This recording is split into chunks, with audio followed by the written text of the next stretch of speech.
Good afternoon to you. Mark Sott with HurricaneTrack.com here with your off-season edition of the Hurricane Outlook and Discussion for Wednesday, the 28th of March, 2018. It has been a busy time around here working on the documentary still, working on PowerPoint presentations, conferences to attend, meetings to be had. It's all good, but it can wear a man thin. But it's good to be back in the office. I was at Mississippi State this weekend in Starkville, Mississippi at the fantastic Severe Weather Symposium. And boy, I learned a lot myself. It was great to be well received by everybody there. And I really appreciate what they are doing. Some groundbreaking work being talked about, not only by yours truly, but by other people in the severe weather field. And even some instances where we talked about how the impacts of these events affect the meteorologist, whether you're at the Weather Service or a private company, or with, a TV station, and, even me, kind of a mix of all of that. It does affect people. We are all people, and the weather affects us, and that was touched upon as well, and that was great to see. So I'm back in the office. Let's take a look at what is going on out there. First, they stop with the Southern Oscillation Index here from the Queensland government site, the long paddock site that keeps track of all kinds of things related to climate and weather for Australia. Why does that matter for us here in the Americas and elsewhere? Well, this Southern Oscillation Index, this index, shows us the pressure pattern in the tropical Pacific. We've talked about this a lot. And then, the 90-day average, the 30-day average is up to 8.5, but that 90-day, look at that, 3.32, and you can see the graph here as it's plotted, very, very pronounced upward rise here in this part. This is the 90-day average here, and that's an increase. There you go. And I know you go, well, of course it is, Mark, we're looking at it. That's important because we were very flat, right near neutral. And instead of plummeting down this way, all right, even though the 30-day went negative, we have risen here, added to the overall value. What does that mean? That means that the pressure pattern across the tropical Pacific is not set into motion to where it would foster an El Nino. And we're getting into April, coming up very soon, through this what we call spring predictability barrier, where the models have a difficult time figuring out what's going on, since the trade winds normally kind of relax in this region. Well, they should. But so something else is going on to have a positive Southern Oscillation Index. And when I see that number right there, 3.32 over the last 90 days, you got to have a very negative number, 4, 5, 6, 7, 8 or more, below zero, below the neutral value, to really start promoting the mechanisms to kick off a significant El Nino event. Now, there is certainly a lot of warm water in the subsurface down here. We can see this very clearly on the latest map plot, not a map, but the plot here released on the 24th of March. However, the Eastern Pacific still holding on to this cold pool here, and some of these anomalies are still fairly significant, several degrees Celsius below zero, or the threshold on the index here. Normal is what we want to say, not below zero in terms of a temperature, but below normal. And this is a large warm pool, yeah, but I don't see, again, a strong mechanism to get this to the surface and to sort of change the conveyor belt, if you will, in the Pacific. Are we going to get out of this La Nina overall pattern? Well, sure, we're not going to be stuck in it forever, but it's different than we have seen certainly in 2015 with that significant El Nino, and even ones in the past, 06, 09, etc. I'm just not seeing much of a risk of this, and your strongest positive anomalies are way down in the water here, 150 meters deep. All right, so we're not seeing these positive anomalies way up here closer to the surface. And, until that SOI flips negative, I'm not going to worry about there being an El Nino coming. And it goes beyond just what it would have effects on the Atlantic hurricane season. And I'm going to talk about that in a later post. I also learned some things coming back through Georgia when I visited the Georgia Aquarium. I'll just tease it with that, and we're going to talk about that at a later date. All right, so let's look at the surface here, the anomalies at the surface. We just took a look at the subsurface. So what's it look like on top? Well, in the Atlantic Basin, we have a cool area here off the coast of Africa. Fairly cold over here relative to average around the Iberian Peninsula. The rest of the Atlantic, pretty much where it should be. There are no areas except the northwest Atlantic up here, and maybe parts of the Gulf. But remember, the Gulf of Mexico is always going to be warm enough for intense hurricanes, so that's really not as important as the main development region through here, which, all things considered, it's pretty much where it should be overall.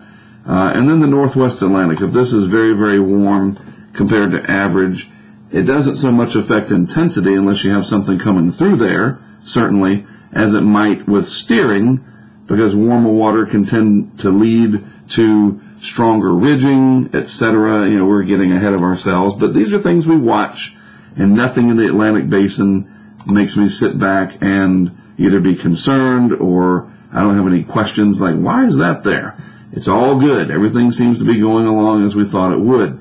In the tropical Pacific, the La Nina signature still holding on, even though we're, I guess, technically out of the La Nina phase, however they measure that. But just looking at the snapshot, yeah, very cold water here along the equator, a little bit warmer right here near the Galapagos Islands. But look at what's going on right down here, and I want to zoom in on this. That's pretty significant right there. Look at all that very cold water relative to average just off the west coast of South America. Now, do you remember what that looked like about this time last year? Well, I do, and that's what it looked like. Look at that. That is a tremendous change. Let's get the scale exactly right. There we go. Here's this year. Here's last year. I mean, there's all kinds of obvious other changes too, but this area right down here, just watch that as I go back and forth there.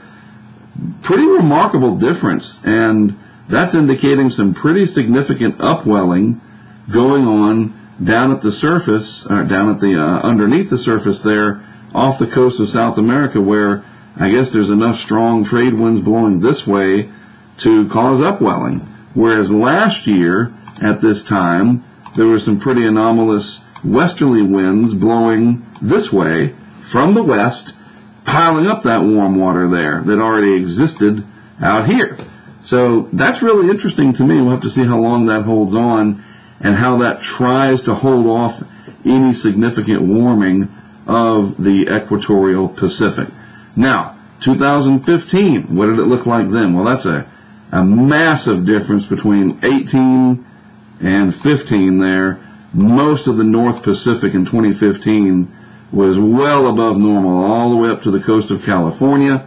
And the Atlantic Basin at this time of the year, most of the warmth was confined to the subtropics relative to average, and the deep tropics out here were quite a bit colder. And we remember what happened. A significant El Nino took over, and the Atlantic hurricane season, for the most part, was not widely impactful. Certainly Joaquin was. You got to be careful when you say a hurricane season didn't do much, because unless there are no hurricanes or they don't hit any land masses at all, they affect somebody. And remember, with the internet, we're everywhere. So we want to make sure we include everybody. And Joaquin was a big deal, even though it did not hit the United States. So moving forward, this is the global look right now.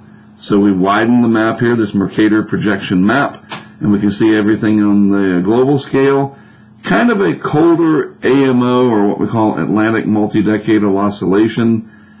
Overall, that sort of horseshoe pattern of cold, but it's not substantial. And I have an explanation for why this is cold. I'll show you that in a moment. Again, I say cold, it's relative to average. And if we just compare what did it look like last year, not too dissimilar. There was somewhat of a horseshoe pattern of cool.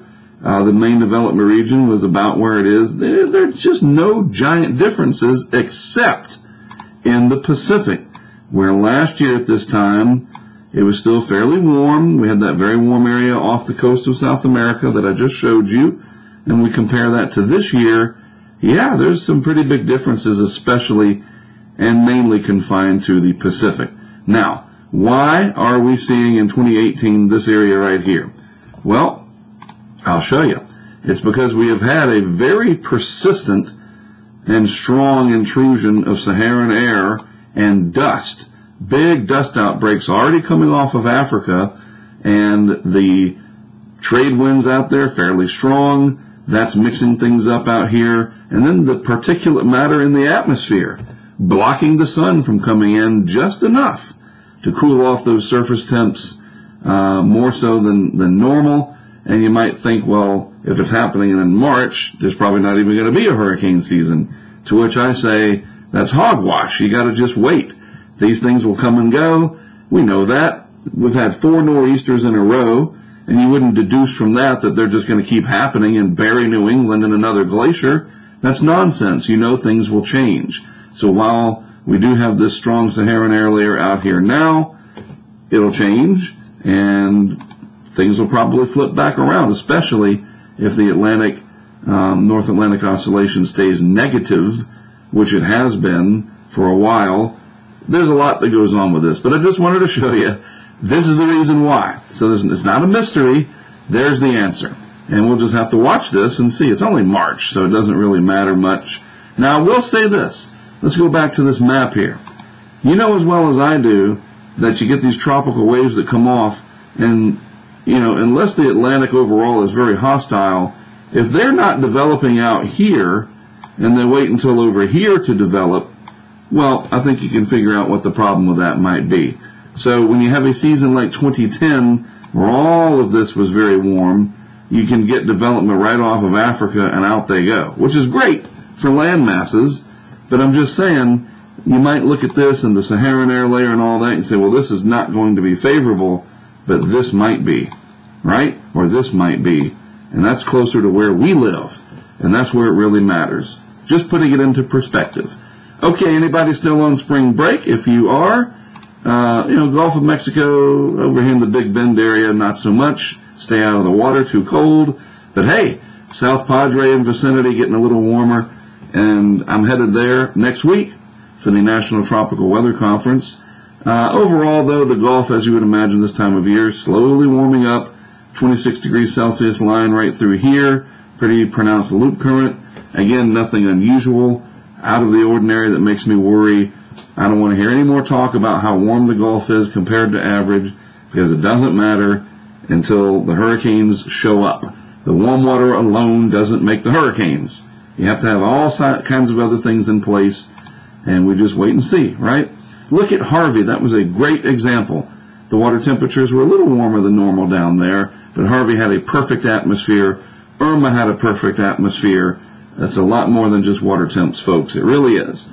Off the East Coast, still too cold for me and probably most people unless you got a good wetsuit, and you can enjoy the water that way. Look at this, 5 Celsius up here off the coast of Massachusetts, and then closer in, 4.